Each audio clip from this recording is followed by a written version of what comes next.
Hi, everybody. I am having a couple announcements for this coming week and next week. Our assignments are due this week, regular on a Sunday night. Next week is spring vacation, so there will be nothing due next week.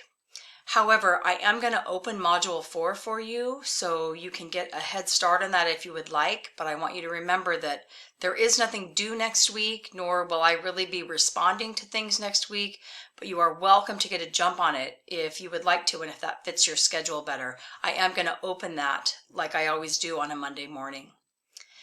It also gives you a great opportunity next week for those of you who are caught up or want to go back. You can go back and make sure all of your assignments are complete. You can redo anything that I've asked you to redo to make sure you're all caught up.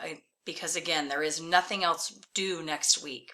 I hope you guys have a nice break and keep up the good work.